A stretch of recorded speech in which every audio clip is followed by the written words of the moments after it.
Le verdict du Sénat était très attendu et il est très sévère pour l'Élysée. Dans un rapport de près de 150 pages, les sénateurs pointent les défaillances de l'État d'une présidence qui a péché par manque de précaution, notamment sur la question des contrats russes contractés par Alexandre Benalla. 13 préconisations sont ainsi formulées. Le détail avec Aurélien Romano. De graves dysfonctionnements au plus haut niveau de l'État, c'est la principale conclusion du rapport de la commission d'enquête sénatoriale sur l'affaire Benalla. Pour les sénateurs, la sécurité du président de la République a été affectée par la présence d'Alexandre Benalla à ses côtés. Son manque d'expérience, couplé à la place excessive qu'on lui a laissé prendre autour d'Emmanuel Macron, sont des erreurs majeures. La thèse de la faute de l'homme isolé s'est effacée au profit du dysfonctionnement d'une institution qui a rendu possible ces multiples situations anormales, allant jusqu'à affecter, je crois que Jean-Pierre Sueur l'a dit très bien, la sécurité du président de la République. Il n'y a pas une seule affaire pour les sénateurs, mais plusieurs affaires qui révèlent toutes des dysfonctionnements. L'affaire des passeports diplomatiques, avec les graves lacunes concernant leur attribution et surtout leur récupération. Le cas des conflits d'intérêts avec le contrat russe signé par Alexandre Benalla alors qu'il est encore à l'Élysée. En conséquence, les préconisations de la Commission sont multiples. Prévenir et sanctionner les conflits d'intérêts parmi les collaborateurs des cabinets pour qu'ils ne soient dans la main de personne.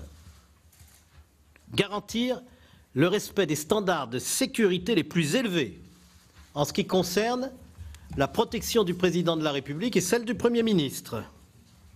Mieux encadrer la délivrance, l'utilisation, le retrait des passeports diplomatiques et de service. Faire en sorte que les promotions dans la réserve de la gendarmerie nationale soient mieux régulées. Et plus généralement, veiller à ce que les collaborateurs des autorités politiques n'interfèrent pas avec le fonctionnement opérationnel des administrations. Ceci est un point évidemment très important. Parmi les 13 propositions de la Commission, près de la moitié concerne le fonctionnement de l'exécutif et particulièrement le recrutement, l'encadrement et le contrôle des collaborateurs de l'Élysée. Les sénateurs souhaitent aussi renforcer les pouvoirs de contrôle du Parlement sur les services de la présidence de la République. Enfin, les sénateurs demandent à ce que la justice se penche sur les déclarations mensongères d'Alexandre Benalla ainsi que sur certaines omissions des collaborateurs de l'Élysée auditionnés. Nous proposons au président du Sénat et au bureau du Sénat de saisir le parquet. C'est clair ? Premièrement, pour M. Benalla et Kras, en parlant de faux témoignages. Deuxièmement, nous demandons que pour les collaborateurs de l'Élysée précités, le parquet soit saisi au nom d'omissions, d'incohérences et de contradictions et au nom du fait que les personnes concernées ont retenu une part significative de la vérité à la Commission. Parmi ses collaborateurs figurent le directeur de cabinet du président de la République, Patrick Stroda, ainsi qu'Alexis Kohler, le secrétaire général de l'Élysée. Et Tam Trane nous a rejoint sur ce plateau. Bonjour Tam, journaliste parlementaire pour Public Sénat. On vient d'entendre pour les préconisations du Sénat, mais le Sénat frappe aussi un grand coup, on l'a entendu, en demandant des poursuites pour parjure pour Alexandre Benalla et Vincent Kras, ancien salarié de La République En Marche. C'est lui que l'on voit aux côtés de l'ancien chargé de mission lors des violences de la contrescarpe. Et oui, effectivement, Delphine, pour les rapporteurs et pour le président de la commission d'enquête, il est très clair que l'ancien chargé de mission de l'Élysée a menti sur les raisons pour lesquelles il a obtenu un permis de port d'armes. Alexandre Benalla a déclaré que ce permis lui avait été délivré pour des raisons de sécurité personnelle. Et bien, tous les autres témoignages montrent que ce permis lui a été délivré au titre de ses missions à l'Élysée. Il a notamment été contredit dans ses propos par Patrick Stroda, le directeur de cabinet d'Emmanuel Macron. Regardez ces extraits des auditions qui ont été sélectionnés par Quentin Calmet. Le port d'armes, je vous le répète, n'était pas lié à la sécurité du président de la République, mais à ma sécurité personnelle. J'ai considéré, là aussi dans ma responsabilité de directeur de cabinet en charge de la sécurité du chef de l'État, qu'il pouvait être utile, dans ces circonstances de déplacement privé, qu'il y ait, dans l'entourage du président de la République, une personne qui ait un port d'armes, mais qui est habilitée à l'avoir, qui a la formation pour l'avoir, et qui l'a eu dans le cadre d'une instruction parfaitement régulière. Mais ce n'est pas le seul point, Tam, qui pose problème dans les déclarations d'Alexandre Benalla. Oui, puisque les sénateurs ont relevé pas moins de 7 pages de faux témoignages et, je le cite, de retenues significatives d'informations, et de très nombreuses interventions d'Alexandre Benalla sont concernées. Écoutez-le également sur la question des passeports diplomatiques. Là encore, son témoignage est contredit par celui de Patrick Stroda. La délivrance de passeports diplomatiques est automatique. La délivrance de passeports diplomatiques est automatique pour l'ensemble des personnels qui peuvent être amenés à se déplacer avec le président de la République. Ce qu'ils ont été rendus, ils sont au bureau que j'occupais à l'Élysée, donc je pense que l'Élysée a dû s'en occuper. L'inventaire du bureau qui a été effectué le 2 août confirme que les passeports n'y étaient pas. Les mesures qui ont été prises et que je viens de vous détailler, et pour lesquels il existe des notes de service, des courriers qui sont à votre disposition, me permettent d'affirmer que les passeports n'étaient pas à l'Élysée. Le 19 septembre, lorsque j'étais présent devant vous, sous serment, et que j'ai répondu à l'ensemble des questions qui m'ont été posées, je vous ai dit, ils doivent être dans mon bureau à l'Élysée. Et ils ont dû les restituer, si ma phrase est complète. Je vous réaffirme, solennellement, sous serment encore une fois, que le 19 septembre, mes passeports étaient à l'Élysée. Là encore, des extraits qui ont été sélectionnés par Quentin Calmet. Donc, le 19 septembre, Benalla déclare que les passeports sont restés à l'Élysée. Et lors de sa deuxième audition, le 21 janvier, il dit les avoir restitués dans le courant de l'été, avant d'ailleurs qu'ils soient rendus par un collaborateur du président de la République. L'ensemble, les deux déclarations sont fermement démenties par les mots de Patrick Stroda. Et pour les sénateurs, il est clair qu'Alexandre Benalla a délibérément cherché à tromper. Ce sont là leurs mots. Il a cherché à tromper lors de la première audition avant de chercher à arranger la vérité pour dissimuler son premier mensonge. Et je le disais, Tam, les sénateurs visent également Vincent Crase, c'est l'ancien salarié de La République En Marche que l'on voyait aux côtés d'Alexandre Benalla le 1er mai sur ces violences place de la Contrescarpe à Paris. Oui, et Vincent Crase est notamment visé à propos de ses déclarations sur les contrats russes et la société Velours. Vincent Crase dit n'avoir rien à voir avec cette société de protection. Écoutez. Comment ça se fait qu'il y a Velours Close Protection et après France Close Protection? Alors, c'était encore un hasard. Je n'ai choisi ni le nom du premier ni le nom du deuxième, puisque je n'ai rien à voir avec ces deux sociétés. Quant au fait que l'autre société... Vous avez à voir. Oui, mais c'est pas moi, je ne suis pas Velours. Des propos qui depuis ont été contredits par le président de la société Velours, qui a expliqué l'implication de Vincent Crase et d'Alexandre Benalla dans la conclusion de contrats, et également les révélations de Mediapart autour d'un contrat de sécurité privée conclu pour le compte de l'oligarque russe Iskander Makhmoudov. Je rappelle que ces faux témoignages sont passibles de 5 ans de prison et de 75 000 € d'amende. Merci beaucoup, Tam, et on vous retrouve tout au long de cette édition spéciale. Et ce rapport du Sénat sort enfin après 7 mois de tension entre la Haute Assemblée et l'exécutif, qui à plusieurs reprises a critiqué le travail des sénateurs, pointant, je cite, un risque de non-respect de la séparation des pouvoirs. Fabien Riquer. En toile de fond de l'affaire Benalla, l'exécutif a engagé un bras de fer avec le Sénat. Pour l'Élysée, les travaux de la commission d'enquête ont une visée politique et une cible, Emmanuel Macron. Ils veulent un responsable, il est devant vous, qu'ils viennent le chercher. Et ce responsable, il répond au peuple français et au peuple souverain. Personne n'est dupe de ce qui se passe, de ce qui s'est passé cet été, de l'instrumentalisation de ce qui est tout de même une dérive au départ personnelle. Pour la majorité présidentielle, l'opposition, et en particulier la droite sénatoriale, serait donc engagée dans une chasse aux sorcières pour affaiblir le président de la République et porterait surtout atteinte à la séparation des pouvoirs. Je pense que ça pose un précédent. C'est pas à l'Assemblée ni au Sénat de rendre la justice sur quelque affaire que ce soit. Sinon, ça veut dire quoi? Ça veut dire qu'on va créer des commissions d'enquête systématiquement pour doublonner des enquêtes en cours. Les sénateurs n'enquêtent pas sur les faits reprochés à Alexandre Benalla le 1er mai dernier, mais sur une chaîne de dysfonctionnement au sein de l'appareil d'État. Ils affirment donc jouer le rôle de surveillance de l'exécutif qui incombe au Parlement. Nous n'avons pas attaché à ces tentatives de créer la polémique ou de pression la moindre importance. Le Sénat est libre et indépendant. Il a fait son travail avec sérénité, avec humilité aussi. Et le porte-parole du gouvernement n'attend pas d'avoir eu le rapport entre les mains pour riposter. L'Élysée aura l'occasion d'apporter des réponses factuelles sur manifestement beaucoup de contre-vérités qui se trouvent présentes dans le rapport. Il appartiendra désormais à la justice de donner une suite aux éléments avancés par la commission d'enquête.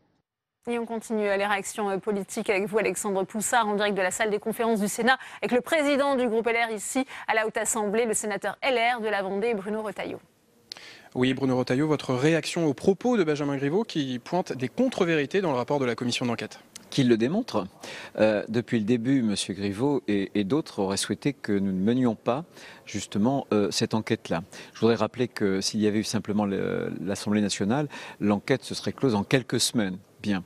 Eh bien, heureusement qu'il y a eu le Sénat, heureusement qu'en France, il y a des contre-pouvoirs, et je pense que ça, c'est important pour la démocratie. Maintenant, si M. Griveaux dit qu'il y a des contre-vérités, qu'il le montre, qu'il le démontre.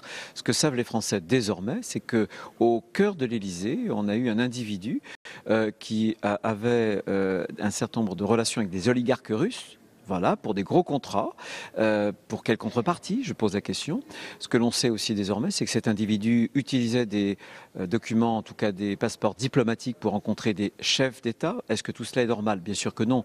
Donc notre travail à nous, c'est la manifestation de la vérité, c'est de faire en sorte qu'il y ait des recommandations qui soient faites pour que la sécurité au plus haut niveau de l'État soit mieux assurée et pas assurée par des gens qui ne sont ni policiers ni gendarmes. Justement, dans cette affaire, est-ce que vous pensez que c'est l'affaire d'un individu ou c'est tout un système qui a dysfonctionné?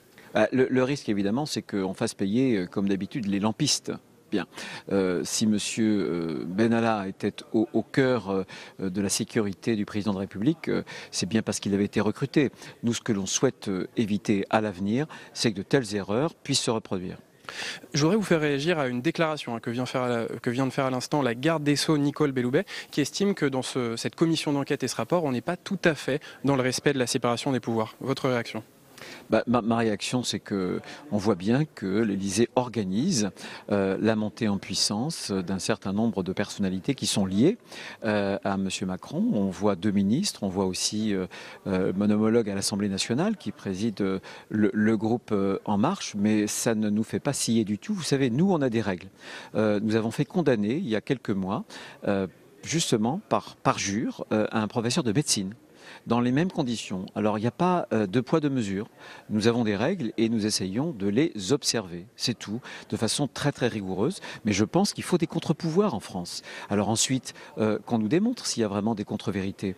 Mais très franchement, les Français ont pu observer le sérieux de la commission des lois, des rapporteurs et du président Philippe Bas. Et justement sur cette question du parjure, le rapport pointe la rétention de la vérité par 3 hauts responsables de l'Élysée, Alexis Kohler, Patrick Stroda et Lionel Lavergne. Est-ce qu'il faut être sévère avec eux? C'est à la justice de le dire. Maintenant, vous m'indiquez que Mme Belloubet posait des questions, avait des doutes. Mais Mme Belloubet est aussi la ministre de la Justice. Elle devrait observer que la justice a eu...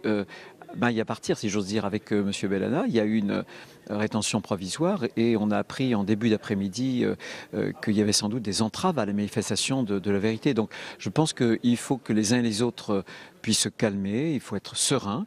Moi je pense qu'il faut qu'on améliore le fonctionnement d'un certain nombre de points qui touchent non pas la sécurité privée d'un homme, parce que la sécurité d'Emmanuel Macron, c'est la sécurité nationale. Et les choix qui sont faits ne sont pas des choix privés, ce sont des choix publics. C'est la raison pour laquelle il y a un contrôle du Parlement, c'est tout. C'est la Constitution, c'est la règle.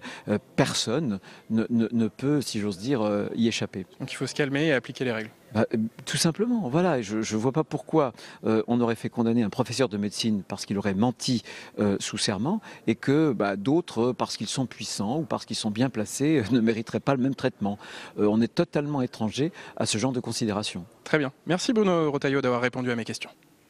Merci beaucoup Alexandre pour cette réaction en direct. Tam, on a parlé des cas d'Alexandre Benalla et de Vincent Crase, mais le Sénat pointe aussi, et Bruno Retailleau vient de l'évoquer, la possible, alors je cite, rétention d'informations de la part de 3 autres personnalités au sein de l'Élysée, le secrétaire général Alexis Kohler, le directeur de cabinet Patrick Stroda, mais aussi le chef du GSPR, c'est le groupement de sécurité de la présidence de la République, et c'est le général Lionel Lavergne qui est visé. Oui, alors le terme exact employé dans le rapport, c'est rétention significative d'une part de la vérité. En clair, les sénateurs ont voulu une formation diplomatique, un euphémisme pour parler des cas de ces hauts fonctionnaires de l'Élysée. Ils n'ont pas voulu les mettre dans exactement la même case qu'Alexandre Benalla et Vincent Crase, mais en fait, c'est une manière de dire qu'ils ont empêché la vérité de se faire. Très clairement dans leur rapport, ils disent que Patrick Stroda, Alexis Kohler et que le général Lionel Laverne ont menti. Je vous le lis, c'est écrit noir sur blanc. La commission a pu établir que plusieurs personnes entendues ont menti sur le périmètre exact des missions qui étaient confiées à Alexandre Benalla. Il cite ensuite ces 3 hauts fonctionnaires. Écoutez Patrick Stroda le 25 juillet 2018. Je dois en cet instant, peut-être, si vous le permettez, vous dire quelles étaient les missions qui étaient confiées à M. Benalla. Ces missions, d'ailleurs, qui font l'objet d'une note de service. Que vous pouvez nous produire? Oui, absolument. Monsieur Benalla, avant les incidents du 1er mai, avait 3 missions. La première, il participait sous l'autorité du chef de cabinet à la préparation et à l'organisation des déplacements publics du chef de l'État. J'y reviendrai dans quelques instants. Sa deuxième mission, il était chargé d'organiser les déplacements privés du chef de l'État. Et troisième mission, il avait en charge la gestion du programme d'accueil des invités du président de la République pour le défilé du 14 juillet. Vous l'entendez, Patrick Stroda, Delphine ne parle pas de mission de sécurité. C'est la même chose, même éléments de langage, si on peut dire, Tam, du côté d'Alexis Kohler. Alexis Kohler, le secrétaire général de l'Élysée, qui va même plus loin. On va l'écouter. Non, ce n'est pas une mission de coordination de la sécurité, c'est une mission de coordination de tout ce qui contribue au cas d'espèce, à l'organisation d'un déplacement du président de la République. Alexis Kohler nie même donc qu'Alexandre Benalla ait eu une quelconque mission de sécurité. Oui, alors ces témoignages sont contredits par de nombreux éléments notamment. On va également d'abord écouter le général Lionel Laverne, le chef du GSPR, qui lui aussi était intervenu sur les missions d'Alexandre Benalla, Delphine. Ces missions étaient triples. La plus importante mission, c'était la participation à l'organisation des déplacements officiels du président de la République, sous l'autorité du chef de cabinet. À ce titre, il assurait la coordination des services qui concourent à l'organisation du déplacement, conformément aux programmes qui sont arrêtés par le chef de cabinet. Le deuxième volet de sa mission, de ses prérogatives, c'était l'organisation des déplacements non officiels du président de la République. Le troisième volet qui n'est pas en lien direct avec les missions du GSPR, c'était la gestion des invitations pour le 14 juillet. Je précise qu'à l'époque, il était encore colonel, le Lionel Laverne, et que depuis, il a été promu général quelques jours après cette audition, et qu'il est en charge de la sécurité du président de la République. Vous l'avez entendu, il donne beaucoup de détails. Alexandre Benalla organise les déplacements officiels. Il coordonne les services qui organisent ces déplacements. Il s'occupe des déplacements non officiels d'Emmanuel Macron. Il gère les invitations. Oui, et on voit que tous ces témoignages sont contredits à présent, Tam. Et oui, effectivement, ils sont contredits par la note de service que les sénateurs ont réussi à obtenir. Cette note qui décrit l'organisation de la chefferie de cabinet du président de la République, datée du 5 juillet 2017. Les sénateurs, après plusieurs relances, l'ont obtenue le 10 octobre 2018. Et on y lit bien qu'Alexandre Benalla a 5 missions et que la première d'entre elles, c'est d'assurer la coordination des services de sécurité de la présidence de la République. On va continuer d'analyser les conséquences de la publication de ce rapport sénatorial sur l'affaire Benalla avec mes invités qui m'ont rejoint sur ce plateau. J'ai le plaisir d'accueillir Muriel Jourda. Bonsoir, merci d'être avec nous. Vous êtes sénatrice LR du Morbihan, co-rapporteur de cette commission d'enquête parlementaire. Jean-Luc Fichet est également avec nous. Bonsoir. Vous êtes sénateur socialiste du Finistère. Philippe Bonnecarrère est également sur ce plateau. Bonsoir, sénateur centriste du Tarn. Et puis, pour nous éclairer sur cette affaire Benalla, Jean Garrigue, vous êtes historien, professeur à l'Université d'Orléans et à Sciences Po. Merci d'être sur ce plateau. Muriel Jourda, après 7 mois de travaux, ce rapport tant attendu a enfin été présenté ce matin à la presse. Un verdict implacable, sévère pour l'Élysée.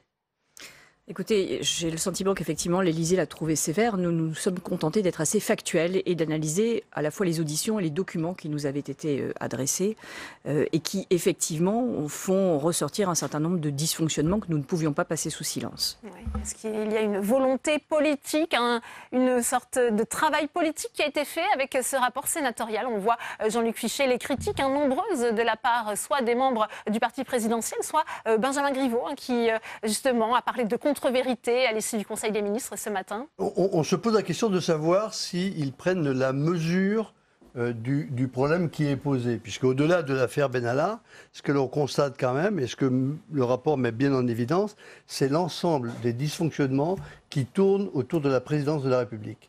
Et bien évidemment que à chaque étape, les choses, on nous dit mais non, c'est une tempête dans un verre d'eau, c'est pas grave, qu'ils viennent me chercher. Puis tout d'un coup, il y a un rapport qui est la suite d'un travail conséquent qui a été fait par les sénateurs et qui met en évidence des dysfonctionnements, qui les nomme et qui dit voilà, maintenant on va vous faire des propositions pour que cela ne se reproduise plus. Alors bien sûr que à partir du moment où la chose est dite, elle est faite, ça pose des problèmes et ça gêne ceux qui n'y croyaient pas jusqu'à maintenant. Ouais. Le Sénat est dans son rôle, Philippe Bonnecarrère, avec cette mission de contrôle parlementaire? Je crois que oui, il ne faut jamais reprocher au Sénat de vouloir aller plus loin dans le travail et aussi d'aller plus loin en termes de transparence. Je crois aussi que le Sénat, qui a un mode électoral qui lui est propre, en tout cas qui est indépendant de l'élection présidentielle, doit jouer son rôle de contre-pouvoir. Peut-être un peu une nuance par rapport à une forme de tension à la première lecture de ce rapport. Il y a effectivement des constatations de dysfonctionnement, mais il y a aussi 13 propositions qui, me semble-t-il, sont pondérées, raisonnables et peuvent intéresser l'exécutif une fois qu'il aura souhaité en prendre une lecture plus apaisée. Jean Garrigue, est-ce que le rapport du Sénat de nature à apaiser les relations entre la Haute Assemblée et l'exécutif? Au contraire, est-ce que ça met de l'huile sur le feu, selon vous? Je ne suis pas sûr que ça aboutisse à un apaisement des relations, mais ça aura abouti au moins à deux choses. D'une part, à faire reconnaître par le grand public ce qu'est le rôle du Sénat, ce qu'est un contre-pouvoir législatif. Et à mes yeux, d'amoureux du système parlementaire, c'est quelque chose de très important. Et je pense que cette commission sénatoriale a joué ce rôle de manière exemplaire, avec à la fois la précision et la retenue qui s'imposait, en laissant d'un côté tout ce qui concernait les investigations judiciaires et en se polarisant sur les questions de fonctionnement du système politique. Et la deuxième chose, ce sont précisément ces préconisations. Moi, en tant qu'observateur de la vie politique, il y a très longtemps que je pointe ces dysfonctionnements. La toute-puissance du système présidentiel, de la présidence dans le système de la Ve République en est véritablement la preuve tangible. Je veux dire qu'il y a une nécessité de réguler le recrutement des collaborateurs de l'Élysée, d'enquêter sur leur capacité, etc. Donc je veux dire que ces préconisations sont très importantes parce qu'au fond, c'est ce qui va ressortir de ces enquêtes. Et tout l'enjeu, on voit bien, du Sénat, ce n'était bien de ne pas empiéter sur le travail de la justice. Ça a été d'ailleurs rappelé ce matin par Philippe Bas, le président de la Commission des lois, président de cette commission d'enquête. Je vous propose de le réécouter tout de suite. Il y a la part de l'autorité judiciaire, il y a la part de l'enquête parlementaire. Elles sont complémentaires et elles vont dans la même direction. C'est très important de le dire.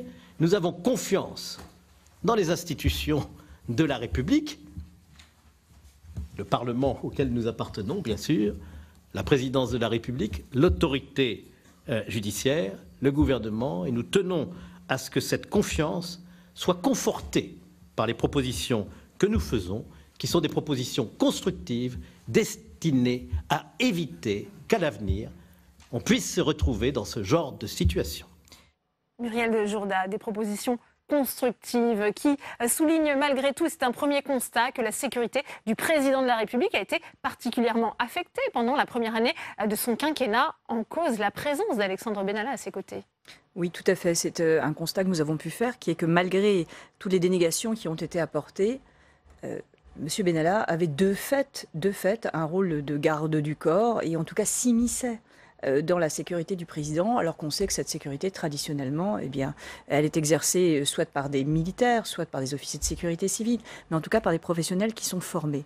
Et introduire Alexandre Benalla au milieu de ce système n'a pu que le faire dysfonctionner. Donc ça, c'était une vraie difficulté qu'il fallait relever, et il fallait réaffirmer que conformément à ce qui s'est toujours passé, eh bien, ce devait être des professionnels formés, entraînés, pour ce faire, qui devaient assurer la sécurité du président de la République. Ça aurait pu avoir des conséquences graves, la présence de ce collaborateur officieux, de ces collaborateurs qui voulaient peut-être réorganiser la sécurité en mode privé, Jean-Luc Fichet. C'est ce qu'on a cru comprendre, effectivement, c'est qu'il y avait un projet de réorganisation auprès du président de la République d'un système de sécurité privé, et donc on peut s'inquiéter effectivement de cette mesure-là. Alors ce qu'il faut savoir, c'est que derrière ça aussi, il y a quand même ce cheminement d'Alexandre Benalla, qui est brigadier de gendarmerie et qui devient, comme par miracle, lieutenant-colonel de gendarmerie de l'opérationnel, enfin réserviste de l'opérationnel.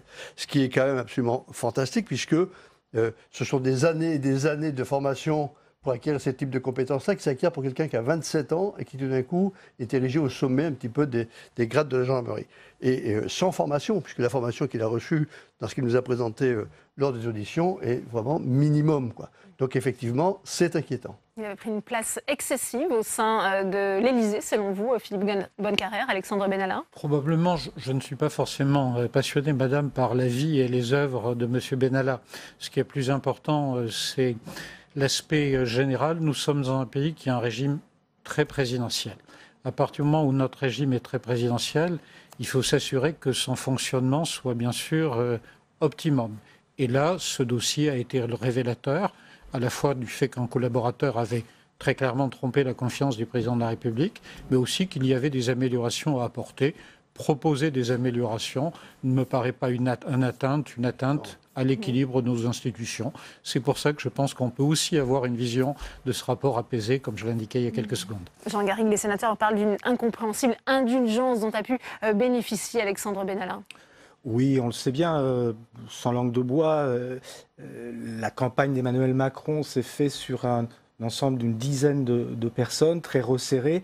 Alexandre Benalla a donné des gages de ses capacités, de son expertise en matière de sécurité. Il a été une sorte d'homme de confiance d'Emmanuel Macron. Et on voit très bien ce qui s'est passé. Il a été propulsé dans une fonction pour laquelle il n'était pas taillé, parce que on peut dire qu'il a aussi un peu pété les plombs, comme l'auraient fait beaucoup de jeunes de son âge, en se voyant investi de cette toute-puissance. Et c'est ça qui pose problème. C'est que la fonction présidentielle, ce qu'est le rôle du président dans notre Constitution, dans nos institutions, fait qu'il y a une sorte d'aura de toute puissance qui lui a permis d'obtenir le passe-droit d'aller faire du service d'ordre place de la Contrescarpe, d'avoir des passeports diplomatiques, etc., de garder un téléphone théorème.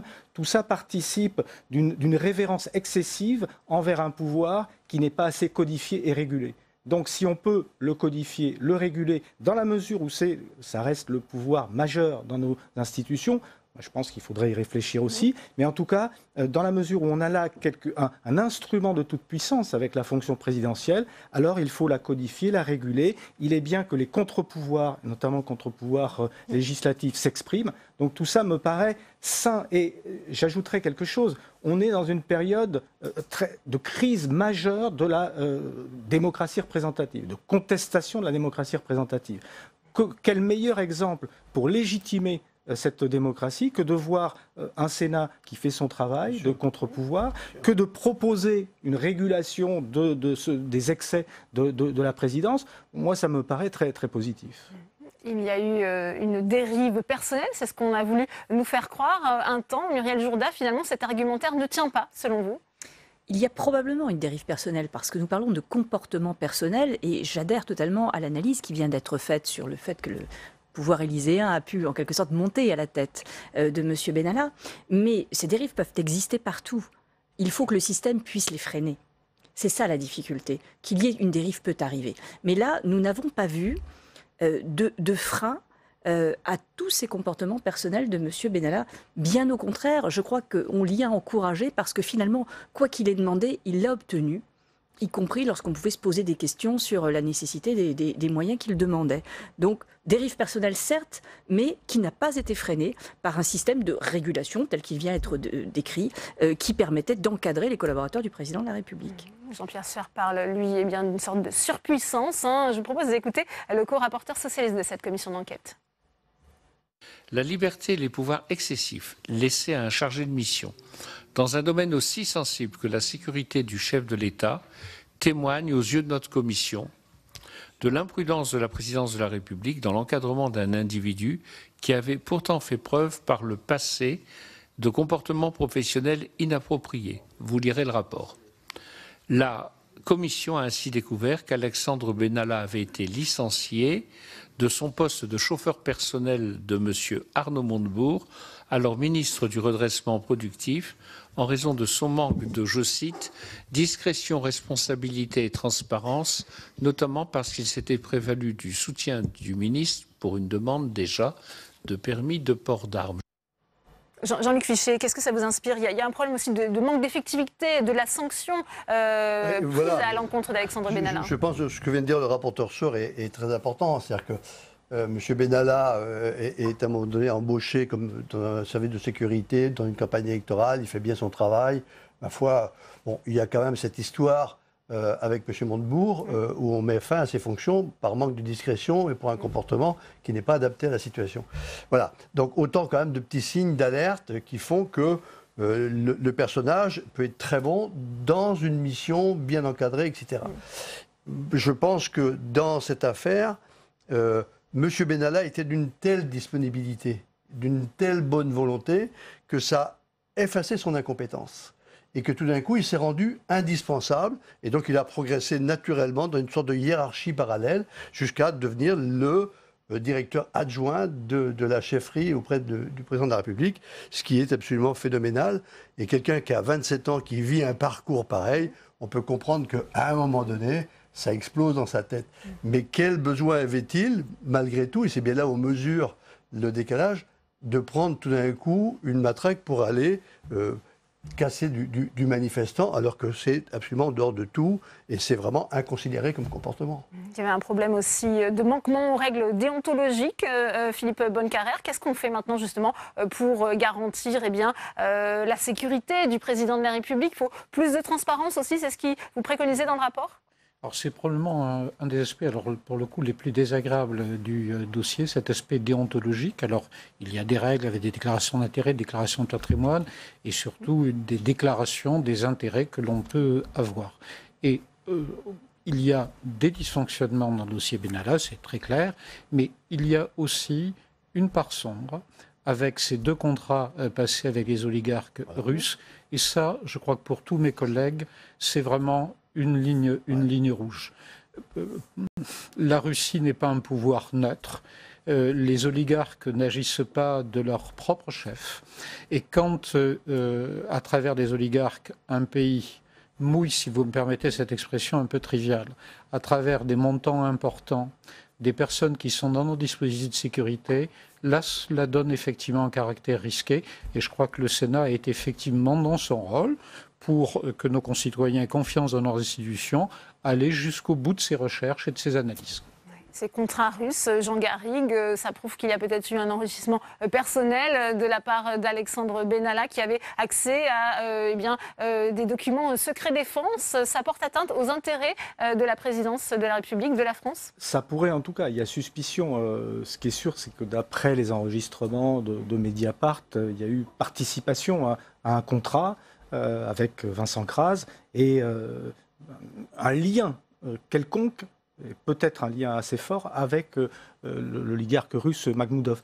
Des spécialistes de la question, des questions de sécurité m'ont confié que, a priori, ce Makhmoudov en question n'est pas si proche de Vladimir Poutine qu'on pourrait le croire. Ce qui fait que, au fond, le risque de conflit pour la sécurité de l'État est peut-être moins important qu'on pourrait. Mais pour l'instant, on n'en sait rien. Proche de la mafia, et le parquet national financier a ouvert une enquête préliminaire. Et ce qui est important, c'est la suspicion de conflit d'intérêts. De toute manière, il y a un sujet. On sait bien aussi que M. Benalla fait beaucoup de séjours avec en exhibant son passeport diplomatique au Cameroun, au Tchad, etc.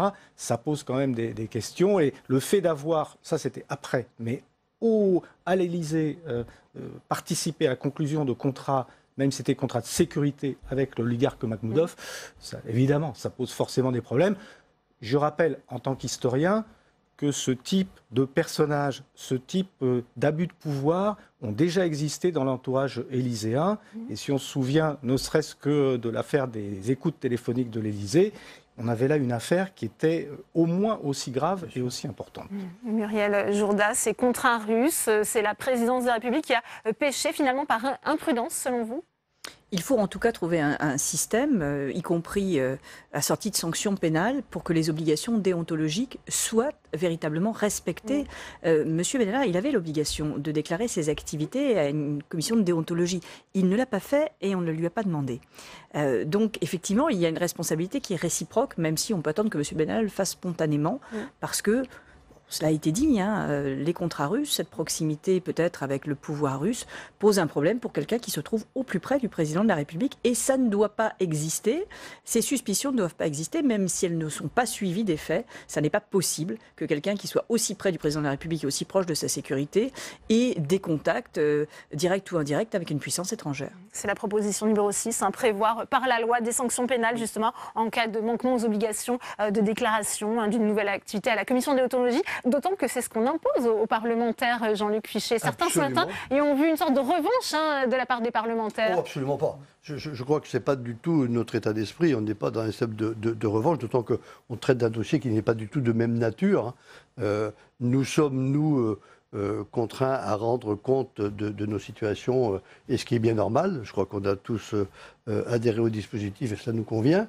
Maintenant, pour ce qui concerne les gens qui travaillent proche des ministres, proche du président de la République, il semble effectivement, pour le moins, que l'on doit veiller à ce qu'ils aient une transparence et que l'on puisse effectivement contrôler leurs faits et gestes, puisque on constate quand même que M. Benalla avait démarré ses contrats dès le mois de mars, alors qu'à ce moment-là, il n'était touché par aucune affaire. Il était toujours actif auprès du président de la République.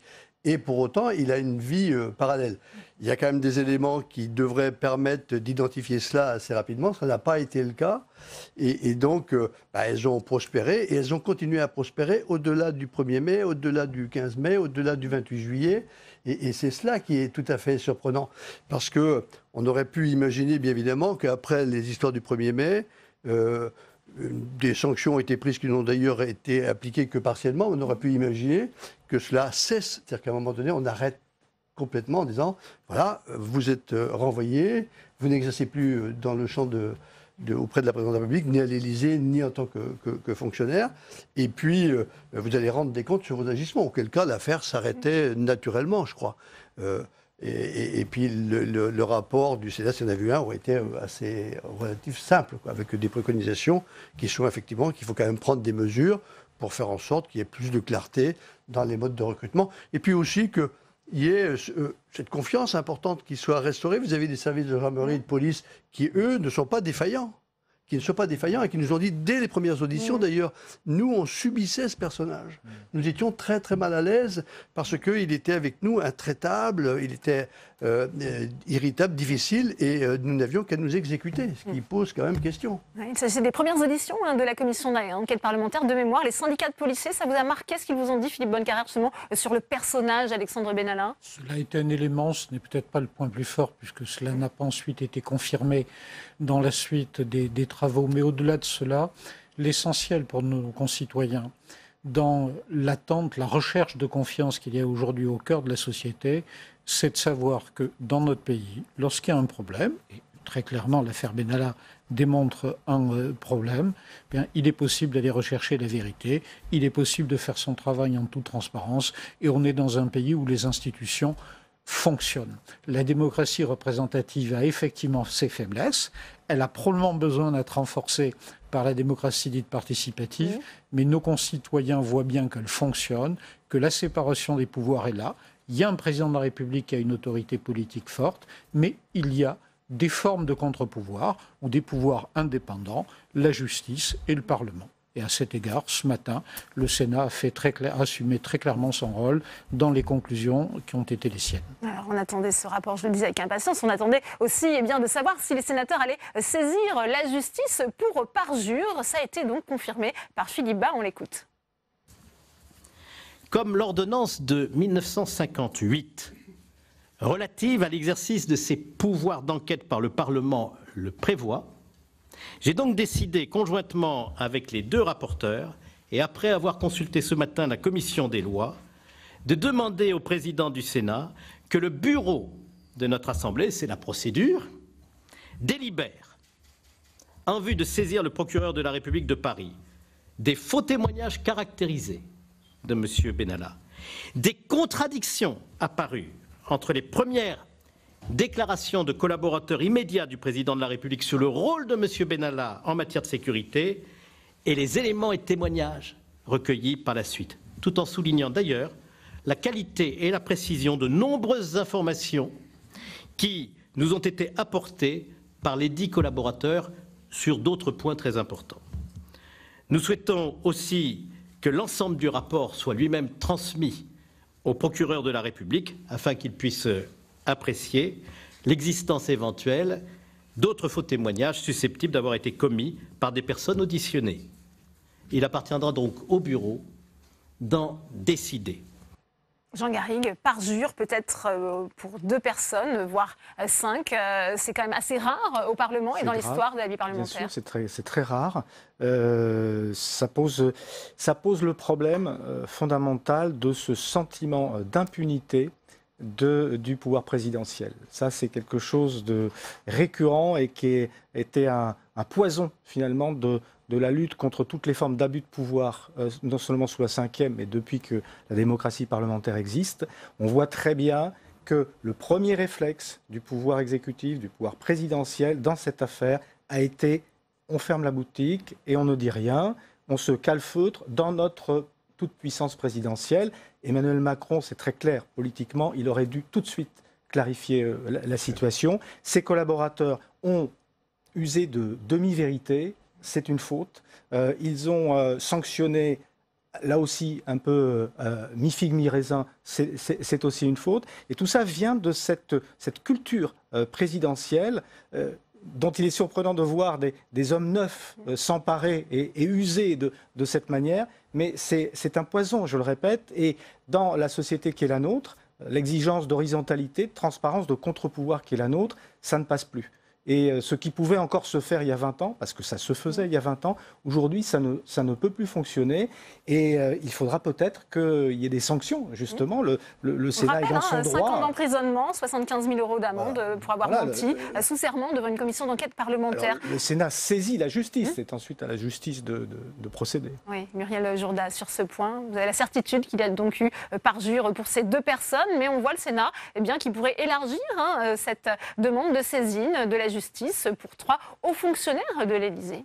Alors, il est vrai que nous avons peut-être un peu plus de certitude pour M. Benalla et pour M. Kras, s'agissant des contrats russes, puisqu'on a eu plusieurs éléments qui ont confirmé qu'ils ont participé à la conclusion de ces contrats, alors même qu'ils nous avaient affirmé l'inverse au moment où ils étaient à l'Élysée. Nous avons aussi des doutes assez forts s'agissant des passeports diplomatiques de M. Benalla, le fait qu'il les ait laissés ou qu'il ne les ait pas laissés. En réalité, il a fait des déclarations qui sont incompatibles entre elles, qui ne sont pas compatibles avec ce que nous a dit M. Stroda, et qui n'ont pas été démenties de façon claire, en tout cas sur des éléments probants. Et ensuite, bien sûr, il y a aussi d'autres éléments sur lesquels nous avons des membres de l'Élysée qui ont retenu une partie de la vérité qui nous était essentielle à ce moment-là de nos interrogations. Et bien sûr, nous ne pouvons pas le passer sous silence, et ça me paraît essentiel. Est-ce que vous attendez justement maintenant de la justice sur le cas de ces 3 personnes? D'abord, nous attendons du bureau. Oui, du bureau. Nous attendons du bureau du Sénat qu'ils transmettent au parquet et qu'on fasse la clarté. Ça n'a jamais été que le but de notre commission d'enquête depuis le départ, c'est de faire la clarté sur des fonctionnements qui nous paraissaient étranges c'est le rôle du Sénat, c'est le rôle du Parlement que de contrôler effectivement l'exécutif, c'est le rôle constitutionnel. Et ce rôle, il n'a de sens que si effectivement, lorsque l'on vient devant nous, on ne nous ment pas. Donc il me paraissait nécessaire, et nous étions entièrement d'accord avec le président de la commission des lois, Jean-Pierre Sueur et moi, puisque c'est une prérogative du président de la commission des lois, pour que ces incohérences, ces invraisemblances et probablement ces mensonges ne restent pas lettre morte. Il en va de la crédibilité du Sénat et donc de la crédibilité des contre-pouvoirs démocratiques. Jean-Luc Fichet, on ne ment pas impunément devant une commission d'enquête parlementaire sous serment. C'est aussi le message qu'a voulu faire passer la Haute Assemblée. C'est un caractère extrêmement solennel. On ne ment pas en général, mais là tout particulièrement, je pense qu'effectivement, les personnes qui sont entendues prêtent serment et nous, bien évidemment, attendons que la vérité éclate dans le questionnement qui est le nôtre et qui porte effectivement sur un chemin qui est assez étroit, puisque nous, tout ce qui concerne le judiciaire, ce n'est pas de notre responsabilité. Et on a bien fait attention, on ne s'est pas intéressé à savoir si les passeports avaient été utilisés dans quel cadre, etc. C'est-à-dire que ce n'était pas ça. C'est comment se fait-il qu'à un moment donné, ils soient attributaires de 4 passeports, et y compris après même avoir été sanctionnés. C'est ça notre questionnement. Et on attend bien évidemment des réponses claires, des silences quand ça a été le cas avec M. Benalla qui nous a dit mais non, je ne vous réponds pas parce que l'instruction judiciaire traite de cette question-là et donc moi je ne veux pas vous répondre, ce qui a été parfaitement respecté. Maintenant, la notion de mensonge, on l'avait quand même un peu identifiée, on l'avait un peu perçue, elle s'est confirmée au fur et à mesure du temps et là, les conséquences, elles doivent être ce qu'elles doivent être, c'est-à-dire des sanctions. D'où ce qu'on espère de la décision du bureau du Sénat, c'est effectivement de poursuivre. Philippe Bonnecarrère, c'est pour ça qu'il faut renforcer à la fois les pouvoirs de contrôle du Parlement, mais aussi clarifier, on disait, l'obligation de signalement d'un crime ou d'un délit. C'est en application de l'article 40 du Code de procédure pénale. Absolument, tout ceci relève de la même chose, de la légitimité de nos institutions. Et quand mes collègues expriment leur souhait de voir le bureau du Sénat transmettre au parquet le justificatif de ce que nous estimons avoir été des mensonges devant notre commission, c'est à la fois la légitimité du travail du Sénat sur le dossier Benalla, mais c'est surtout important pour la suite. Il me paraît vraiment important pour nos concitoyens qu'ils appréhendent que le Parlement a des outils de contrôle de l'exécutif et des exécutifs dans la durée. Nous ne sommes pas là sur Monsieur X, Monsieur Y ou le temps de telle présidence.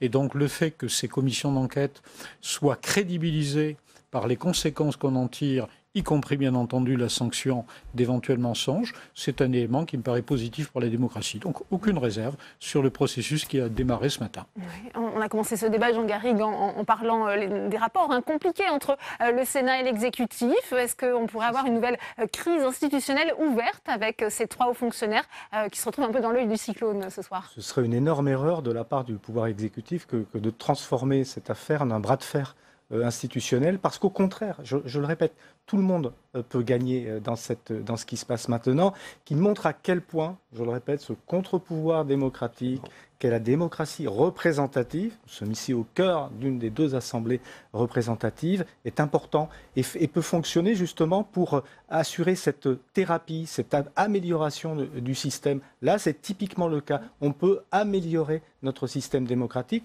sans forcément le renverser, le remettre en cause. Le message est très très fort en réalité. Dans un moment où on s'interroge précisément sur ce fonctionnement, sur la légitimité de nos élus, de légitimité de nos pouvoirs, on s'aperçoit que ces pouvoirs, ils sont capables justement de se transformer, de s'améliorer et de préconiser des améliorations. Donc moi je pense que véritablement ce serait une faute de la part de l'exécutif que de transformer ça en quelque chose de polémique, mais au contraire, essayer de réagir dans un sens positif. C'est une situation inédite et qui risque d'ouvrir une nouvelle crise institutionnelle entre le Sénat et le gouvernement, celle d'un Premier ministre qui vient réagir à un rapport sénatorial. Ce matin, sur le perron de Matignon, Édouard Philippe a fustigé les conclusions du Sénat sur l'affaire Benalla. Je vous propose de l'écouter.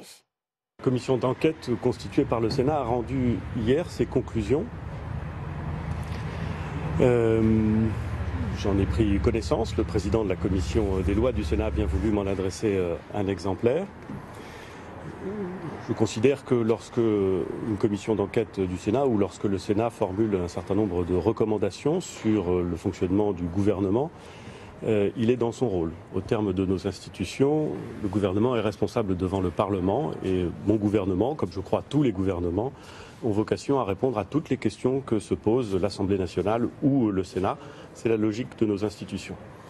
J'observe que dans les recommandations qui sont formulées par la commission d'enquête, un certain nombre concernent explicitement et exclusivement la présidence de la République et l'Élysée. J'en suis un peu surpris.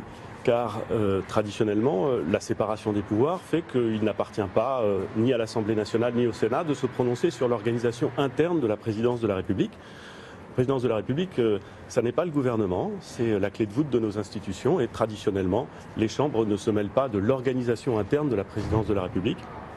De même d'ailleurs que la présidence de la République ne se mêle pas de l'organisation interne du Parlement. En la matière, la commission d'enquête du Sénat et le Sénat ont choisi de se livrer à une appréciation qui est, je crois, très politique. Je n'en suis pas surpris, mais comme j'ai un attachement très vif et très grand au principe de séparation des pouvoirs, j'en suis un peu déçu. J'observe également qu'un certain nombre de recommandations concernent des fonctionnaires qui travaillent auprès du président de la République, et notamment le secrétaire général de l'Élysée. J'ai trouvé ces recommandations ou ces formulations incompréhensibles et souvent injustes, car je peux témoigner de ce que le secrétaire général de l'Élysée, notamment, est un grand serviteur de l'État. C'est la raison pour laquelle je ne saisis pas très bien la portée de ces remarques. Sur le fond, la justice est saisie de cette affaire qui part d'une dérive personnelle. Elle fait son travail et c'est très bien ainsi. La séparation des pouvoirs, là encore, implique que le Parlement ou le gouvernement ne se saisissent pas du fonctionnement interne ou du déroulement interne d'une procédure judiciaire. J'observe avec beaucoup de rigueur ce principe. Je crois que chacun doit l'observer. L'exécutif, le Parlement doivent respecter l'indépendance du pouvoir judiciaire. Et cette attaque de Matignon a suscité de nombreuses réactions politiques à la Haute Assemblée. Pour elle, il n'y a pas d'atteinte à la séparation des pouvoirs, car la sécurité du chef de l'État concerne, je cite, la République tout entière et pas seulement l'Élysée. Jonathan Dupriez. Un bras de fer s'engage entre l'exécutif et le Sénat. Au lendemain de la publication du rapport sur l'affaire Benalla, Édouard Philippe dénonce une appréciation très politique et reproche ouvertement à la Chambre haute de méconnaître la séparation des pouvoirs. Des critiques balayées par la commission des lois dans un communiqué. Le président de la commission et les deux co-rapporteurs ne commentent pas les commentaires. Ils rappellent leur profond attachement au principe de séparation des pouvoirs qu'ils ont scrupuleusement respecté. Il importe aussi, pour la maturité de la démocratie, que la mission fondamentale du Parlement, dans ses pouvoirs de contrôle, soit pleinement respectée. Pour le Premier ministre, le Sénat n'a pas à se prononcer sur l'organisation interne de l'Élysée.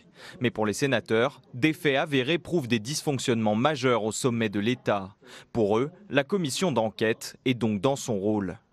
On est dans le fonctionnement normal des institutions. Le gouvernement et surtout l'Élysée auraient été bien mieux inspirés de reconnaître qu'il y avait eu au départ un dysfonctionnement avec M. Benalla venu s'occuper de sécurité en prenant le pas sur les policiers et les gendarmes et que les choses étaient recadrées. Il s'agit du Sénat qui exerce son rôle constitutionnel de contrôle de l'exécutif. Cette réaction épidermique du gouvernement est pour d'autres un signe de fébrilité du pouvoir dans l'affaire Benalla.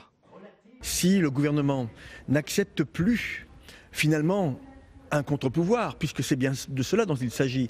Nous sommes une partie du Parlement, mais qui n'est pas dans le sens souhaité par l'exécutif. Si ne pas aller dans le sens de l'exécutif, c'est devenir totalement critiquable par celui-ci, eh bien il y a effectivement un danger. Attention à la démocrature. Cette attaque frontale du Premier ministre survient dans un contexte particulièrement tendu entre l'exécutif et le palais du Luxembourg. Mis à l'écart du grand débat, les sénateurs avaient été choqués par la remise en question du rôle même du Sénat dans la lettre aux Français d'Emmanuel Macron. Pour l'exécutif, le Sénat n'a pas respecté le principe de séparation des pouvoirs et s'est livré à une appréciation très politique. Alors la Haute Assemblée est-elle allée trop loin? Élément de réponse avec Fabien Recker.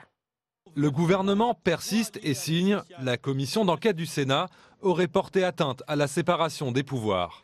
Engagés dans une croisade politique, les sénateurs seraient sortis de leur rôle.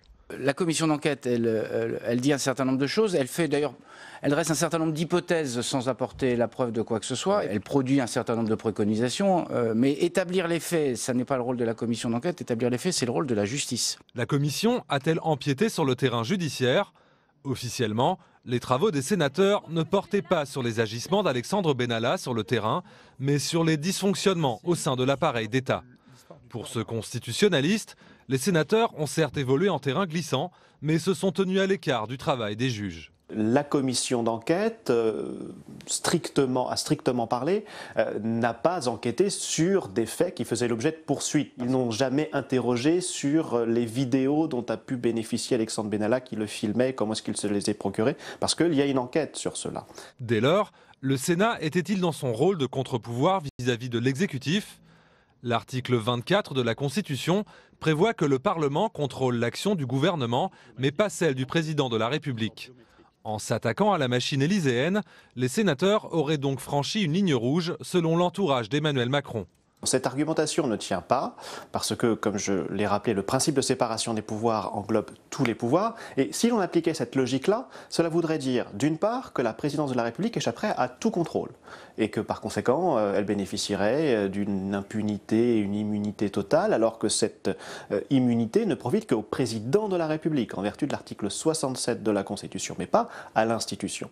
En formulant des recommandations sur l'organisation de l'Élysée, les sénateurs joueraient donc leur rôle de contre-pouvoir dans un climat plus que jamais détérioré entre le Sénat et l'exécutif.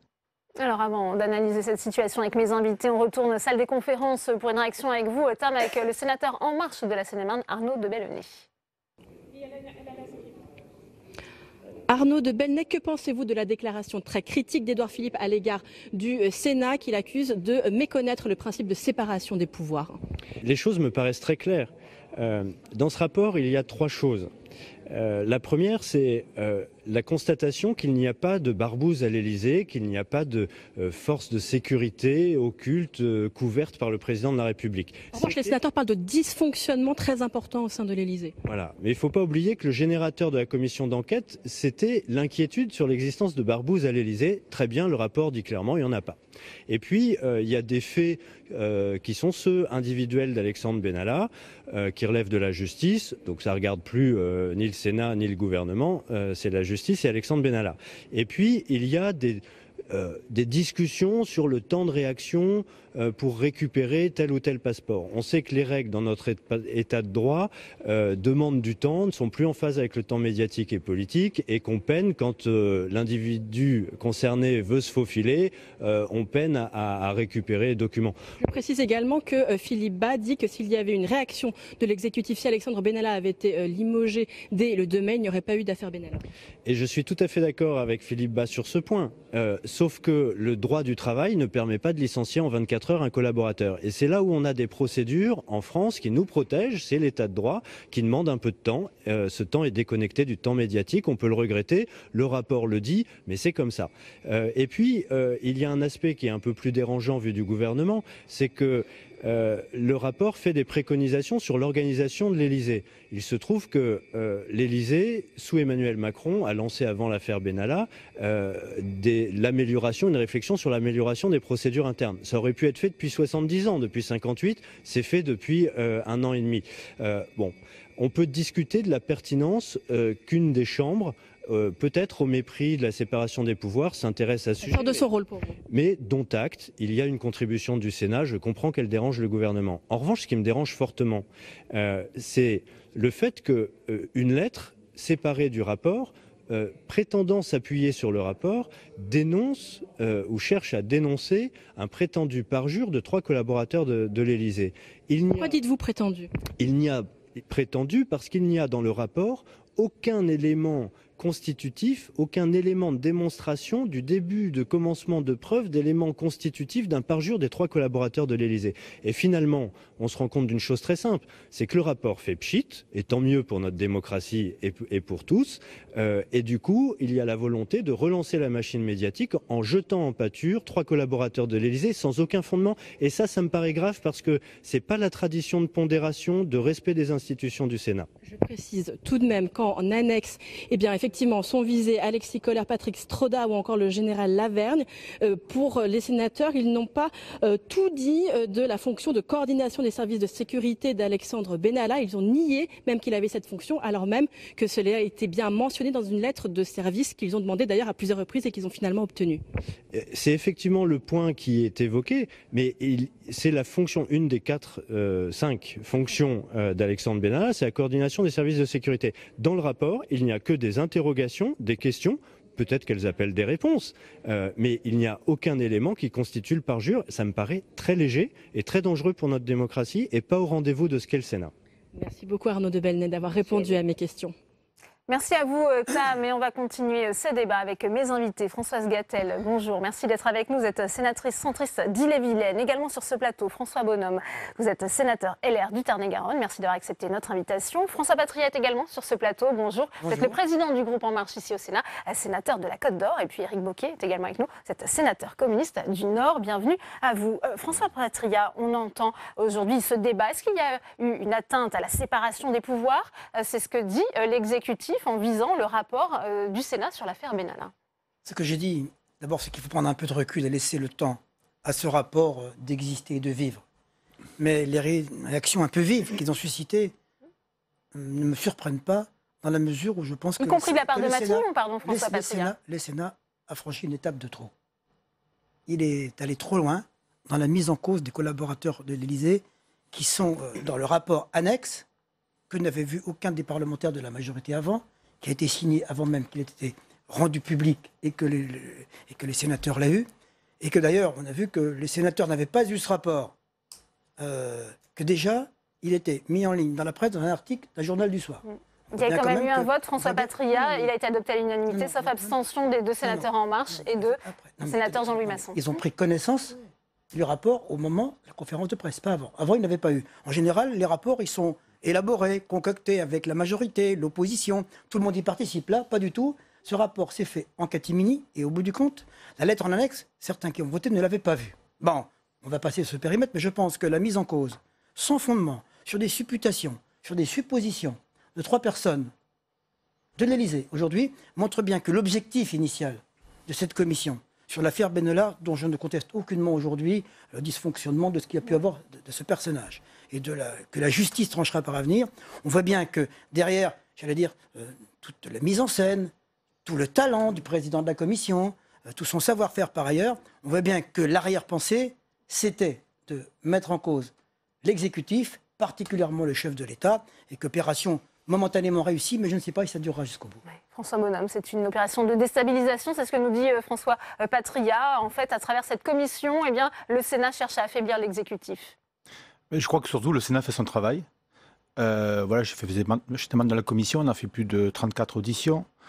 On a passé 3 heures mercredi matin à 8 heures avant la le moment où le rapport a été rendu public. Donc on ne peut pas dire qu'il y a eu de la précipitation. Bien au contraire, on a mis plus de 6 mois avec moult auditions et un rapport que je crois qui s'en tient aux faits.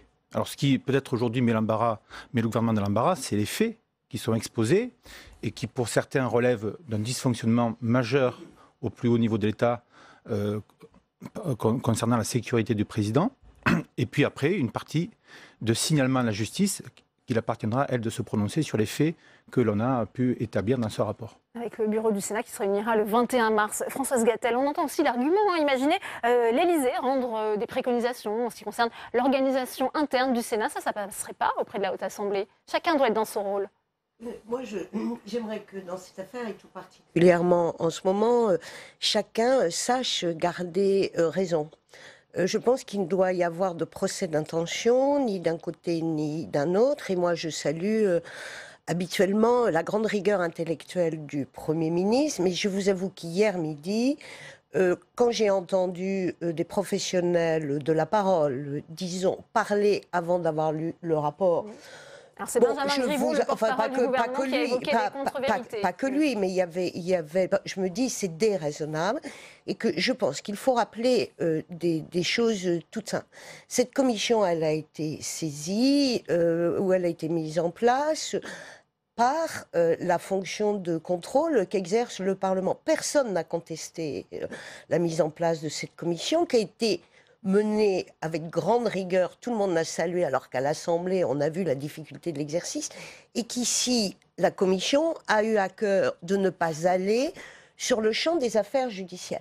Ce que l'on dit, c'est qu'il y a aujourd'hui, moi je ne sais pas si c'est une affaire Benalla, en tout cas ce que l'on constate, c'est qu'il y a eu à l'Élysée aujourd'hui, et peut-être qu'il y a eu ça hier, aujourd'hui, quelqu'un qui a eu des égarements de comportement individuel, et dont les égarements peuvent présenter un risque pour l'exercice des institutions de la présidence de la République, ce qui n'est pas rien. Ensuite, moi, je dissocie ce monsieur Benalla dont on parle, voilà, avec la nécessité de mettre en place des procédures pour éviter ça. On voit bien ce qui gêne l'exécutif, c'est la mise en cause des hauts fonctionnaires de l'Élysée. Je vais dire un mot là-dessus. Moi, je pense qu'il ne faut pas que le gouvernement instrumentalise le rapport du Sénat. Par contre, moi, je pense que si nous avons plus que des doutes sur le comportement de M. Benalla, voilà, et les auditions qu'on a faites l'ont prouvé, moi, je pense, et je connais un grand serviteur de l'État, Patrick Stroda, qui a été préfet de ma région Bretagne, qui est à la présidence de la République, et je ne le mettrai certainement pas dans la même situation comportementale que ce monsieur qui était une sorte d'électron. Même s'il figure dans les annexes du Sénat avec ses interrogations sur cette probable rétention d'informations. Je voudrais vous faire réagir, Éric Bocquet, puisque je demandais à Françoise Gatel, qui n'a pas tout à fait répondu à ma question, est-ce que l'Élysée pourrait aussi émettre des préconisations sur l'organisation interne du Sénat? Ça vous choquerait? Non, il ne faut pas déplacer le débat. Moi, je veux saluer vraiment respectueusement le travail de la commission d'enquête. Je n'en étais pas membre, mais j'ai assisté à quelques auditions comme auditeur libre. Et je veux saluer ici la rigueur extrême, la prudence extrême du président Bas, rappelant à chaque audition les règles du jeu à l'ensemble des membres de la commission et des sénateurs présents dans leurs interrogations. On ne peut pas dire qu'il y a là une opération politicienne. Le Sénat est dans son rôle. Il y a la séparation des pouvoirs qui est absolument respectée. Aujourd'hui, le bureau du Sénat est saisi, c'est la procédure, et seul le bureau du Sénat, dont Françoise Gatel et moi-même faisons partie, pourra décider de poursuivre en justice ou pas. Aucun débordement dans cette procédure jusque-là. Tout va bien. François Patria, on entend la majorité sénatoriale aujourd'hui, notamment à travers la voix de Bruno Retailleau, je cite, « Alors que notre pays traverse une crise démocratique profonde, nous dit-il, le Premier ministre prend le risque d'ajouter à la confusion et à la défiance envers les institutions. » Que vous le J'aimerais qu'aujourd'hui, cette union de circonstances des forces de droite et de gauche du Sénat, qui montre bien par ailleurs que c'est une opération politique, on le retrouve sur tous les textes aujourd'hui. L'alliance de la droite et de la gauche, on l'a vu sur la loi Pacte, on l'a vu sur le texte de loi aujourd'hui. Tout ça, c'est parce que, allez, c'est de la vieille rancune politique vis-à-vis d'un exécutif que certains détestent, que d'autres ne veulent pas voir aujourd'hui, et qui se manifeste, j'allais dire, avec élégance, avec droiture, avec beaucoup d'adresse à l'égard de ce... Mais, deux questions. Premièrement, puisqu'on est sur la rigueur de la Commission, pourquoi le président de la Commission, s'il a des certitudes ou s'il pense qu'il y a eu parjure de la part de collaborateurs de l'Élysée, il peut saisir directement la justice s'il le veut. Pourquoi ne le fait-il donc pas? Première chose. Deuxième chose, moi je regrette ce que j'ai entendu avant, le rôle du Parlement, moi je suis pour le bicamérisme, je défends le Sénat, le problème n'est pas là, c'est de contrôler le gouvernement.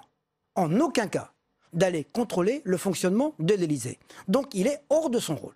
Tout le monde le sait aujourd'hui. Et les préconisations qui sont faites à la fin, d'aller dire aujourd'hui, dans le rapport, préconisation 2, il ne doit pas y avoir de binôme entre l'Élysée et Matignon. Enfin, où est-ce que là, alors que la Commission part sur principe, qu'il faut voir, est-ce qu'il y a eu un dysfonctionnement dans la chaîne de commandement? Voilà où on en arrive au bout.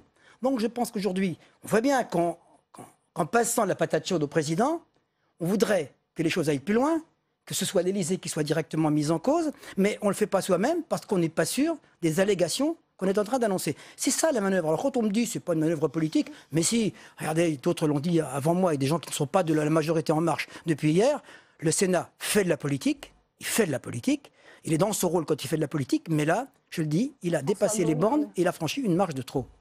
Le Sénat a dépassé les bornes, dit François. Je ne crois pas, je crois surtout qu'il était pleinement dans son rôle. Ça fait vraiment partie d'une des missions essentielles que le contrôle de l'action parlementaire et du gouvernement en l'espèce. Sur l'Élysée. Alors, M. Patria nous dit l'Élysée, pas le gouvernement. Mais même quand on a auditionné le ministère de l'Intérieur, notamment sur la question des passeports diplomatiques, avec les dysfonctionnements à répétition, sur l'obtention, l'utilisation des passeports diplomatiques, par exemple à la police de l'air des frontières qui relève du ministère de l'Intérieur, là ça a dysfonctionné.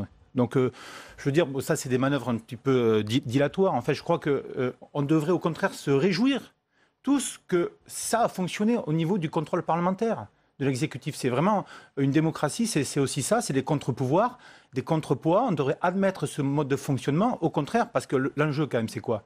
C'est d'améliorer la sécurité de la plus haute instance de nos institutions qu'est la présidence de la République. C'est quand même ça l'enjeu final. Alors François Patriat. Non mais je voudrais, parce que tout le monde est pour la transparence et pour la libre circulation des informations, pose une question à tous les trois. Lorsque les juges ont voulu enquêter au Sénat sur les honoraires perçus indûment par un certain nombre de sénateurs, eh bien, le Sénat s'y est opposé catégoriquement. Par contre, les juges sont allés à l'Élysée pour aller voir les dysfonctionnements qu'il y a. Ils ont été parfaitement reçus et ils ont pu enquêter. Lorsque nous avons a été déposée une commission d'enquête sur la pédophilie dans ce pays, qui n'est pas le moindre mal, le Sénat s'y est opposé catégoriquement, aussitôt. Alors, qu'on ne me dise pas aujourd'hui que le Sénat est transparent, qu'il est ouvert, qu'il enquête, qu'il est dans son rôle, quand avec de telles manœuvres perverses, il s'oppose à d'autres commissions d'enquête et qu'il s'oppose à ce que des juges viennent voir s'il y a du dysfonctionnement au Sénat. Bravo. Ouais. Éric Bocquet peut-être et Françoise Gatel. Non mais je crois qu'il faut garder son calme, Monsieur Patria. Je suis calme. Depuis ce matin, on assiste à un contre-feu. Premier ministre, Mme Belloubet, M. Griveaux, M. Castaner, parfois des propos aussi excessifs à l'endroit du Sénat. Le sujet n'est pas là. On parle d'une commission d'enquête qui a fait un bon travail, qui rend un rapport, qui pose des questions, qui ne tranche rien, qui pose des questions. Et beaucoup d'autres questions, à mon avis, restent en suspens après le rapport. Je pense que la justice nous en dira plus si elle se saisit de l'affaire. Françoise Gatel. Moi, j'entends et je comprends ce que je vais appeler l'agacement du gouvernement et qui soupçonne de l'instrumentalisation. Bon, voilà, ça fait partie de la politique. Après, je dis deux choses.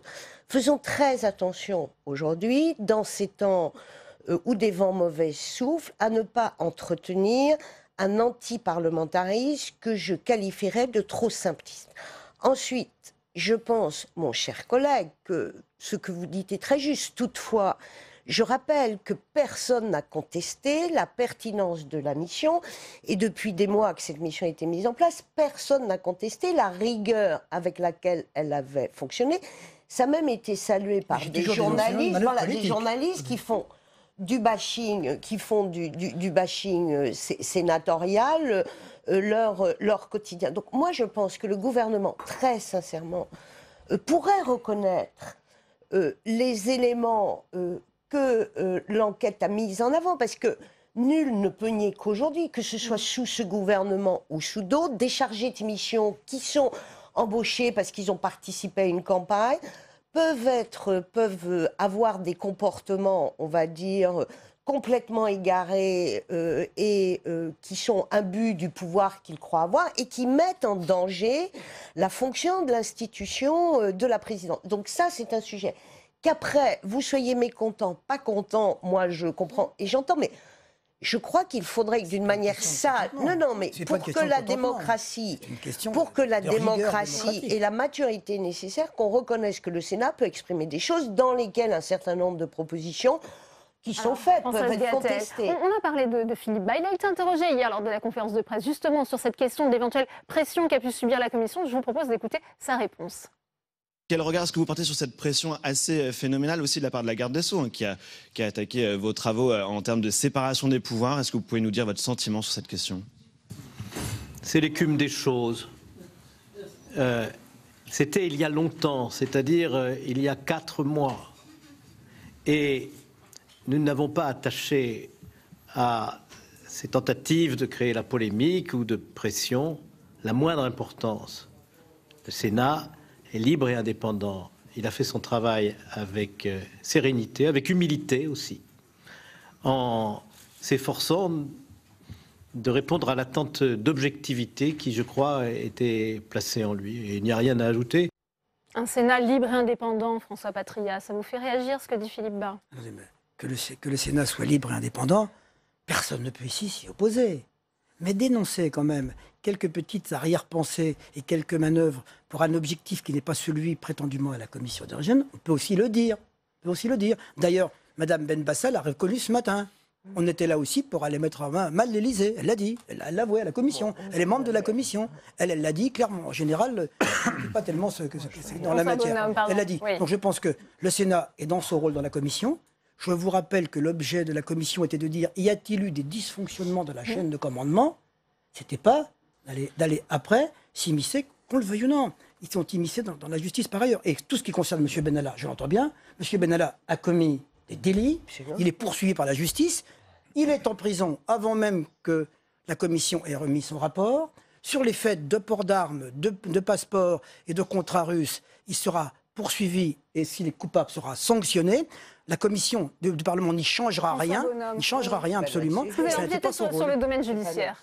Non mais c'est piquant, c'est même cocasse de voir quand même que ce matin même, le Premier ministre rappelle, je cite, que le Parlement doit respecter l'indépendance du pouvoir judiciaire, se faire administrer des certificats d'indépendance de l'exécutif au Sénat alors qu'il est pleinement dans son rôle, c'est quand même piquant. Moi, je rappelle que depuis le début de cette commission, il y a 6 mois, alors que c'était parti sur une affaire de manifestation en prenant part au maintien de l'ordre alors qu'il n'aurait pas dû, on a eu quand même un peu le tournis. On a eu une succession de dysfonctionnements au fur et à mesure avec les travaux qui ont avancé de la commission d'enquête et avec les médias.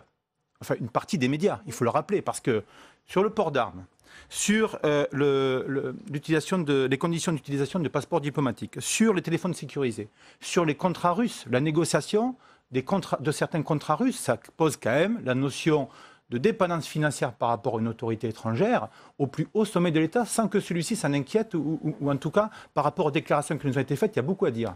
Donc je veux dire, ce n'est pas simplement un dérapage individuel. C'est un dysfonctionnement majeur au plus haut sommet de l'État. Alors maintenant, il y a d'un individu. Ça pose d'autres questions. C'est pas un dérapage de l'État. C'est pas un dérapage de l'État. Le rapport d'enquête, c'est que dans les réponses qui nous ont été faites dans les hauts fonctionnaires que nous avons interrogés, il y a quand même des contradictions, parfois des omissions. Il y a aussi il faut dire des faux témoignages. Alors ça, c'est la justice qui devra l'établir la réalité des faux témoignages. Qui a fait les faux témoignages?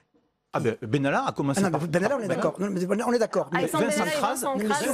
Et sur les 3 personnes de l'Élysée, y a-t-il eu des faux témoignages? Ah bien sûr, Alexis Colère est quand même... Vous pensez cela? Bien sûr, mais reprenons les faits. Non mais tenons-en aux faits, parce que c'est pas une question d'interprétation, c'est les faits. Et dans le rapport d'enquête, quand même, qui est volumineux, moi j'ai vu réagir mercredi Benjamin Griveaux à la sortie du Conseil des ministres, alors même que à ce moment-là, le rapport n'avait pas été rendu public, puisqu'on l'a rendu public à 11h, c'est quand même une contradiction majeure de voir une surréaction. Mais ça témoigne quoi? Ça témoigne l'embarras et quelque part les manœuvres dilatoires pour évacuer le sujet, alors que c'est précisément le contraire qui devrait prévaloir. Oui, non, mais je crois que le président Bas l'a dit, il n'y a pas une affaire Benalla, il y a plusieurs affaires Benalla, la justice tranchera. Mais heureusement que le Sénat a fait ce travail. L'Assemblée nationale avait mis en place ici une commission d'enquête qui a avorté dès le mois de juillet. Heureusement que le Sénat, au nom du Parlement français, a pu faire ce travail. Il a fait œuvre utile dans le climat délétère qui est décrit et qu'on décrit tous, qu'on sent mal. Le vent est mauvais, effectivement. Moi, je dis bravo à ce travail. Et il y a encore des questions qui restent aujourd'hui en suspens. Le coffre-fort de M. Benalla, c'est quoi cette histoire? Les déplacements de M. Benalla. Il est allé aux Bahamas, nous dit-on, pour se reposer 3 jours. Aux Bahamas, se reposer 3 jours. Mais enfin, il y a des questions sérieuses qui se posent. Alors, en faire une affaire de dérive individuelle, c'est pas une dérive individuelle. C'est un individu dans tout un système. Et il y a des questions qui se posent autour de ce personnage. Des dérives individuelles, ça se règle en 24 heures, M. Patriat. Françoise Gatel. Oui, moi, je pense que, d'abord, le Sénat n'a pas empiété sur le champ judiciaire. Ça, c'est très clair et on a été très rigoureux là-dessus. On n'a rien entendu de cette nature. Notre collègue sénatrice, chacun connaît sa liberté de parole, elle peut s'exprimer, les auditions étaient publiques.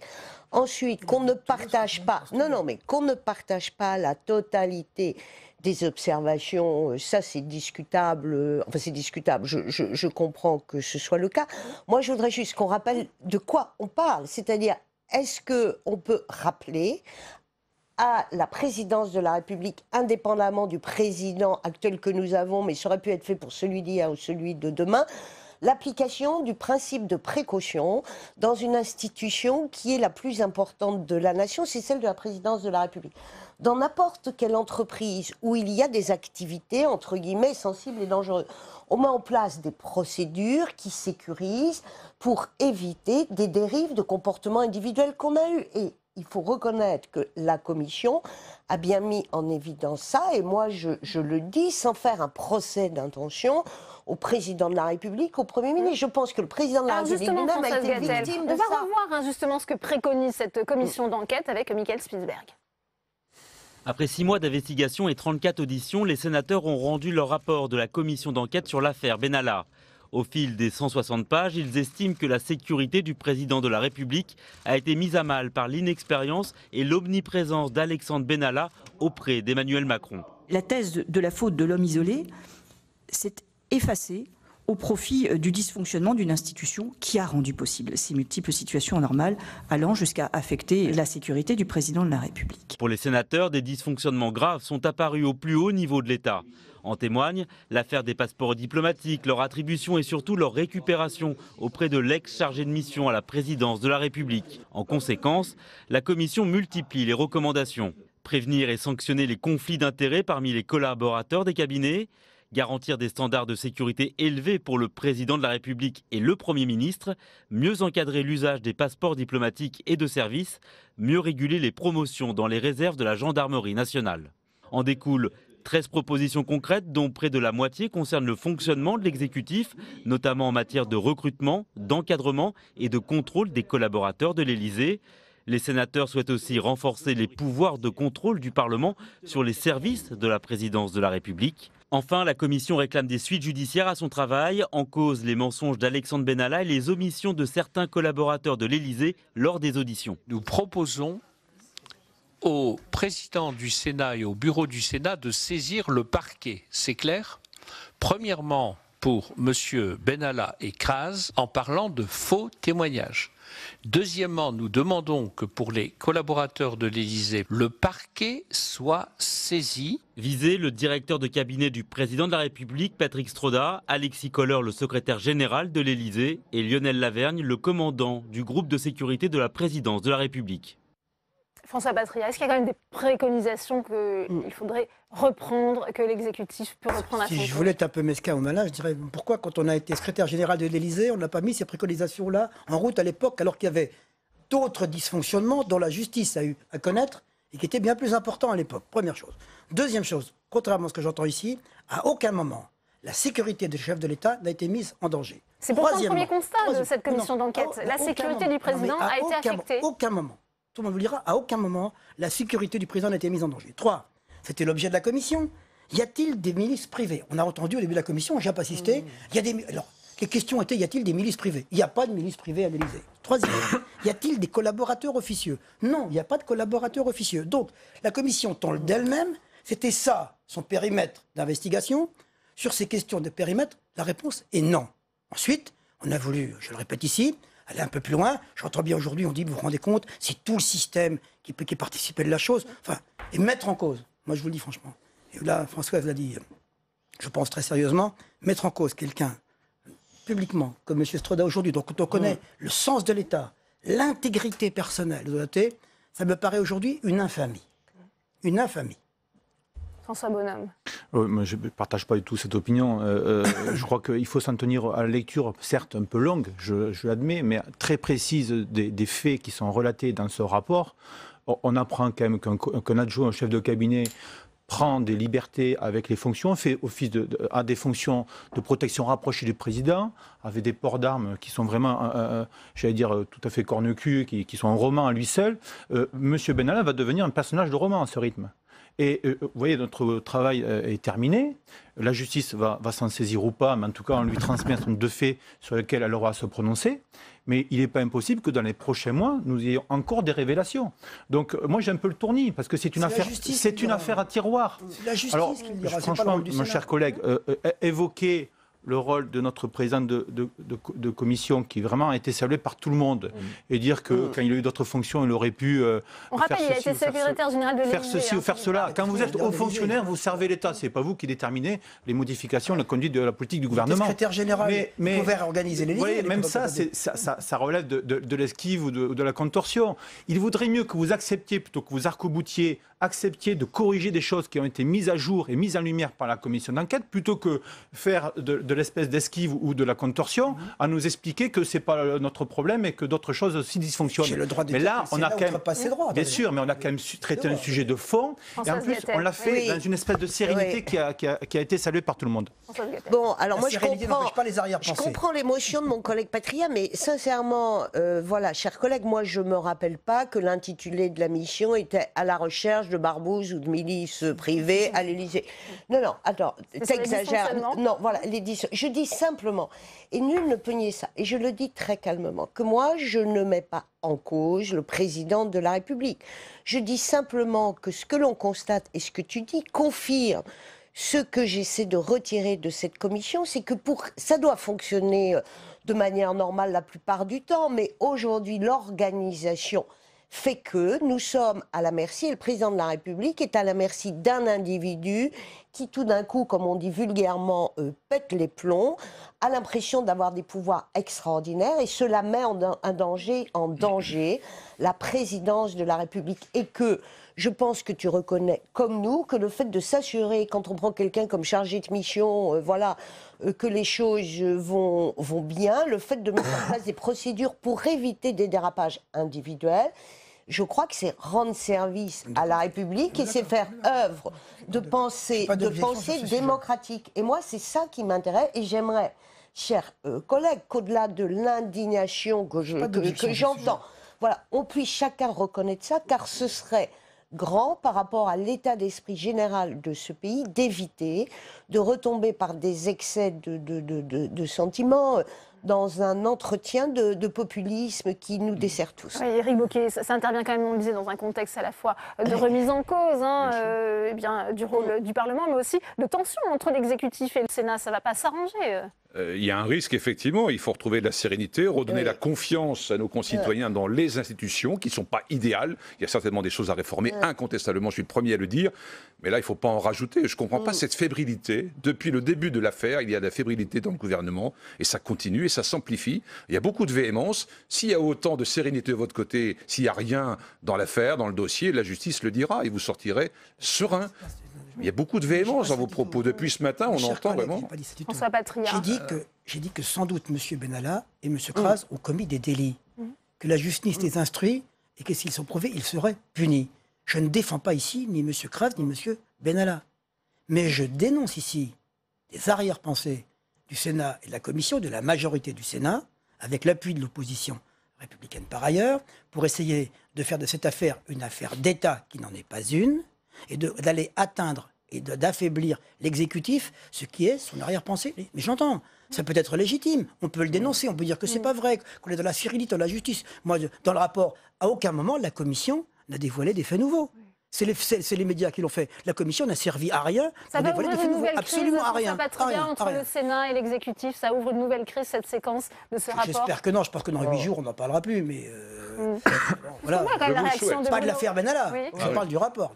On voit la réaction de Bruno Retailleau. Le Sénat respecte la Constitution et la loi. Il ne se laissera pas intimider. Ce sont ses mots. Il y a une tentative d'intimidation ce matin de la part d'Édouard Philippe dans ses propos. Non. Il y a une réponse qui me paraît à la hauteur, j'allais dire, de la borne dépassée par le Sénat dans les attendus des pages annexes quant à la mise en cause de collaborateurs de l'Élysée. C'est tout. Oui. C'est une réponse graduée. Vous en avez parlé avec le président du Sénat ?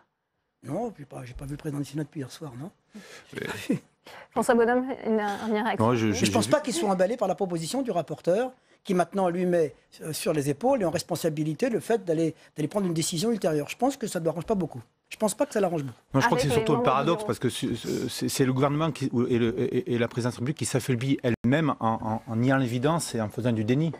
J'ai vu les déclarations de Nicole Belloubet qui se fait en fait avocat de Benalla. J'ai vu le porte-parole qui se fait porte-parole non pas de gouvernement mais de Benalla. je crois qu'au contraire, ils auraient dû, plutôt que de crisper et d'être en difficulté là-dessus, admettre qu'il y avait des dysfonctionnements, dire on va les corriger sur la base du rapport qui est transmis, qui est rendu public par le Sénat, laisser la justice de son côté pour les faits pour lesquels elle est possiblement saisie après la saisine du bureau. Et puis peut-être que ça aurait été la marque. Au contraire, sur les membres, sur les épaules du bureau. Ça aurait été la marque d'une démocratie moderne. Eric Bocquet. François, mais jamais Mme Belloubet n'a défendu M. Benalla. Vous ne pouvez pas dire ça. Jamais elle ne l'a défendu. Elle a dit qu'on avait outrepassé nos droits. Non, jamais. Non, mais pour les faits que j'ai évoqués tout à l'heure, pas pour M. Benalla.